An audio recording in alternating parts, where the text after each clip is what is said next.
Hello! Hi! Welcome back to my channel. So, ఈరోజైతే నేను మీకు ఈ వీడియోలో బుజ్జి బాబుకి అక్షరాభ్యాసం అయితే చేపిచ్చాము బాసరలో. సో, ఆ డే వ్లాగ్‌ని ఈ వీడియోలో అయితే షేర్ చేస్తాను. సో, వీడియోనైతే స్కిప్ చేయకుండా కంప్లీట్‌గా చూసేయండి.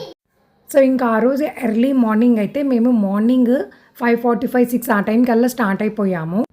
అండ్ మేము ఈ కార్‌ని ఆన్‌లైన్‌లో అయితే బుక్ చేసామన్నమాట. ట్రావెల్స్ ఇలా ఉంటాయి కదా! సో, వాటిలో బుక్ చేసాము. అండ్ మేము 6 ఆ టైంకి స్టార్ట్ అయితే 10 కల్లా మేము అక్కడ ఉన్నామన్నమాట. 4 అవర్స్ అయితే టైం పట్టింది.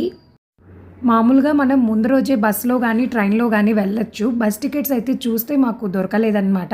అండ్ ఇంకా ట్రైన్‌లో వెళ్ళాలి అంటే బుడ్డిగాడితో కష్టం మాకు. అండ్ ఇంకోటేంటంటే మనం ఇక్కడి నుంచి నిజామాబాద్ వెళ్ళి, అక్కడి నుంచి మనం బాసరకైతే వెళ్ళొచ్చు. నిజామాబాద్ నుంచి బాసరకి చాలా దగ్గర. బట్ ఇక్కడి నుంచి నిజామాబాద్‌కి వెళ్ళాలంటే 3 అవర్స్ అయితే టైం పడుతుంది. సో, ఇక్కడ టికెట్లు అయితే ఇస్తారు. ఇంకా మా హస్బెండ్ అయితే 1000 రూపీస్ టికెట్ అయితే తీసుకున్నాడనమాట. 1000 రూపీస్ టికెట్ అయితే సామూహికంగా ఉండదు. కొంచెం స్పెషల్‌గా ఉంటది అనుకోని తీసుకున్నా. బట్ అలా ఏం లేదు. ఆ రోజు ఎక్కువ మంది ఉండటం వల్ల సామూహికంగా చేసినట్టే అనిపించింది నాకైతే. స్పెషల్‌గా అయితే ఏం లేదు. 150 రూపీస్, 1000 రూపీస్ 2 టికెట్స్ అయితే ఉంటాయి. మేము తీసుకుంది కొంచెం స్పెషల్. 150 ఏంటంటే సామూహికంగా చేస్తారని చెప్పి అది తీసుకోకుండా 1000 తీసుకున్నాము. బట్ 1000 కూడా సామూహికంగానే చేశారు. అండ్ ఇంకా మా అబ్బాయినైతే పట్టు పంచ వేసి రెడీ చేసేసాను. అండ్ మా హస్బెండ్ కూడా ఇంకా పట్టు పంచ అయితే కట్టుకున్నారు. అండ్ ఇదొచ్చేసి టోటల్‌గా 200 రూపీస్ అయితే పడుతుంది. ఒక పెద్ద స్లేట్ ఉంటుంది. అండ్ లోపల చిన్నవి 3 స్లేట్స్ అయితే ఉంటాయి. పసుపు, కుంకుమ, అక్షంతులు, ఒక చిన్న బుక్కు అండ్ ఒక గణపతి బప్ప మోరియా అని ఒక క్లాత్ అయితే ఉంటుంది. అంతే. ఆ కిట్ 200 రూపీస్. సో, ఇంకా అదైతే తీసేసుకొని ఇంకా లోపల సామూహికంగా అయితే మాకు పూజ చేసేసారు. లోపలికి ఫోన్ అలౌ లేదు. ఫోన్ మనం బయటే ఇచ్చేయాలి. అండ్ ఇంకోటి ఏంటంటే అక్కడే మనకి సామూహికంగా అయిపోయిన తర్వాత టకటక ఫోటోలు అయితే తీస్తారు. అప్పుడు తీసిన ఫోటో అనమాట ఇది. తీపించుకున్న తర్వాత మనం 100 రూపీస్ ఇచ్చి బయట కాపీ అయితే తీసుకోవాలి. లామినేషన్ అలా ఏముండదు. జస్ట్ ఒక ఫోటోని కవర్లో పెట్టి అయితే ఇస్తారు. అండ్ ఇంకా అది కంప్లీట్ అయిపోయిన తర్వాత మేము గోదావరి స్నానఘట్టంకి అయితే వచ్చాము. ఫస్ట్ యాక్చువల్గా ఇక్కడికి రావాలి. బట్ మాకు టైం కుదరలేదు. అందువల్ల ఫస్ట్ పూజ కంప్లీట్ చేసుకొని తర్వాత ఇక్కడికైతే వచ్చాము. మేము మునగడానికైతే రాలేదన్నమాట. జస్ట్ విజిట్ చేసి బోటింగ్ చేద్దాము అని చెప్పి వచ్చాము. అండ్ నేను శిల్పారామంలో తప్ప ఇంకెక్కడా మేము బోటింగ్ అయితే చేయలేదన్నమాట నేను.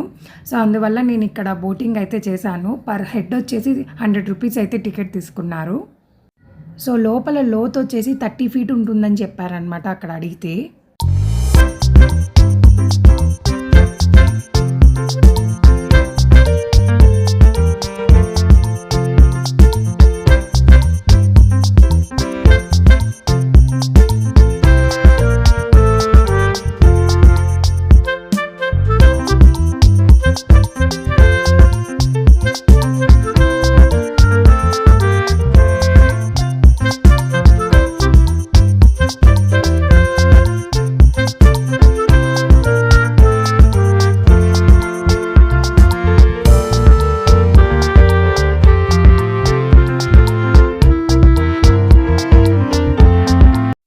అండ్ ఇంకా పక్కనే చిన్న హోటల్ ఉంటే అక్కడే మేము లంచ్ కూడా కంప్లీట్ చేసాము. అంతగా ఏం బాలేదు. బట్ బయటకు వచ్చినప్పుడు ఇంకా అడ్జస్ట్ అవ్వాల్సిందే. అండ్ ఇంకా తర్వాత అక్కడి నుంచి మేము వేద పాఠశాలకు అయితే వెళ్తున్నాము. ఇక్కడ ఏంటంటే మనకి పిల్లలకి నాలుక మీద బీజాక్షరాలు అయితే రాస్తారని చెప్పి నేను వెళ్ళే 2 డేస్ ముందు యూట్యూబ్లో అయితే చూశాను. సో, అందువల్ల నేను ఇక్కడికైతే తీసుకొచ్చానమాట. అండ్ ఇంకా వెళ్ళగానే మనకి అక్కడ లలితాదేవి అమ్మవారు అయితే దర్శనమిస్తారు. మనం దండం పెట్టేసుకున్న తర్వాత ఇక్కడ పిల్లలకి అంటే పిల్లల చేత నూనె అయితే వంచిస్తారనమాట 3 సార్లు. పంతులే దగ్గరుండి వంచిస్తారు. అండ్ ఇక్కడ వాతావరణం అయితే చాలా బాగా నచ్చింది. అండ్ ఇంకోటి ఏంటి అంటే ఇక్కడే మనకి హనుమంతులు కూడా ఉంటారనమాట. సో, ఆంజనేయ స్వామిని మనం దండం పెట్టేసుకొని ఆ తర్వాత ఇంకా లోపలికి వెళ్ళి బీజాక్షరాలు అయితే రాయించుకోవచ్చు. వీళ్ళది ఎస్వీబీపీ యూట్యూబ్ ఛానల్ అని ఒక ఛానల్ కూడా ఉందన్నమాట. మీరు కావాలంటే యూట్యూబ్లో చూడండి. అండ్ ఇక్కడ ఆడుకోవడానికి పిల్లలకి ప్లే ఏరియా కూడా ఉంటుందన్నమాట. ఇద్దరిద్దరిని లోపలికి పంపిస్తున్నారనమాట. లోపలికి వెళ్ళిన తర్వాత ఇంకా వాళ్ళు బీజాక్షరాలు అయితే రాస్తారు. అండ్ ఒక్కొక్కరికి ఒక్కొక్క చిన్న చాక్లెట్ అయితే ఇస్తున్నారనమాట. పిల్లలు కొంచెం హ్యాపీగా ఫీల్ అవుతారు అని చెప్పి. అండ్ ఇంకా బుడ్డిగాడికి కూడా నేను నాలుక మీద బీజాక్షరాలు అయితే రాయిచ్చేసాము. అండ్ వాళ్ళు చేతిలో ఒక గరిక అయితే ఇస్తారు. ఆ గరికని మనం బుక్లో అయితే పెట్టుకోమని చెప్పారు.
అండ్ ఇక్కడ దత్తాత్రేయ స్వామి టెంపుల్కి కూడా వచ్చామన్నమాట మేము. ఈ టెంపుల్ కూడా చాలా బాగుంది.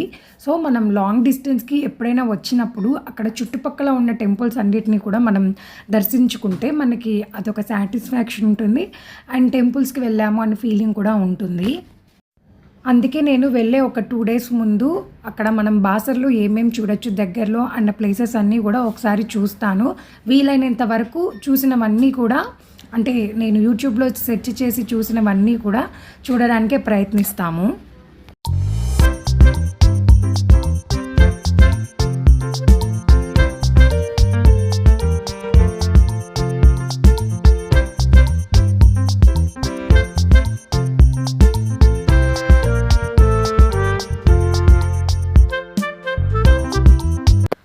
అండ్ ఈ దత్తాత్రేయ స్వామి టెంపుల్కి పక్కనే మనకి నరసింహ సరస్వతి టెంపుల్ అని కూడా ఒకటి ఉంటుంది.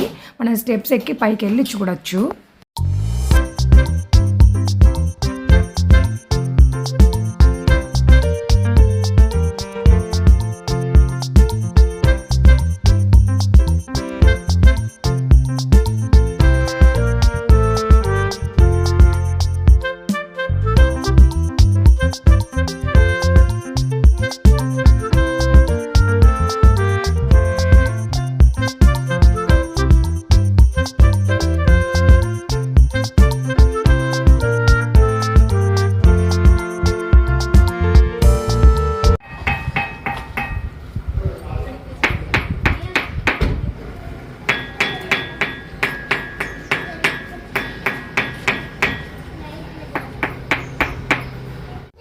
అండ్ ఇక్కడ మీరు సౌండ్ అబ్జర్వ్ చేస్తే రాయిని తీసుకొని నేను కొట్టినప్పుడు ఒక స్టోన్ ఒక సౌండ్ వస్తుంది, ఇంకో స్టోన్ ఏంటంటే కొంచెం స్టీల్ సౌండ్ అయితే వస్తుంది. అందుకే కొంచెం డిఫరెంట్గా ఉంది కదా అని చెప్పి ఆడియోని నేను ఒరిజినల్ది యాడ్ చేశాను, వాయిస్ ఓవర్ ఏం ఇవ్వకుండా. సో ఇంకా అది కంప్లీట్ అయిపోయిన తర్వాత శివాలయం టెంపుల్కి అయితే వచ్చాము. అండ్ ఇంక ఇది కంప్లీట్ అయిపోయినాక రిటర్న్ ఇంటికి అయితే వచ్చేసామన్నమాట. మేము ఇంటికి వచ్చేసరికి 9:30 అలా అయితే అయ్యింది. అండ్ ఈ వీడియోలో నేను కొంత ఇన్ఫర్మేషన్ని ఫాస్ట్గా చెప్పాల్సి వచ్చింది, ఎందుకంటే మా బుడ్డిగాడు గొడవ చేస్తున్నాడు. సో డిస్టర్బెన్సెస్ సౌండ్ అంతా వస్తుంది అని చెప్పి కొంచెం ఫాస్ట్గా చెప్పుకుంటూ వచ్చాను. మీకు ఏమన్నా డౌట్స్ ఉంటే నాకు కమెంట్ సెక్షన్లో కమెంట్ చేయండి. అండ్ నా వీడియో మీకు నచ్చినట్టయితే ప్లీజ్ దయచేసి లైక్, షేర్ అండ్ సబ్స్క్రైబ్ అయితే చేయండి. Thank you for watching. See you soon in my next video. Bye bye.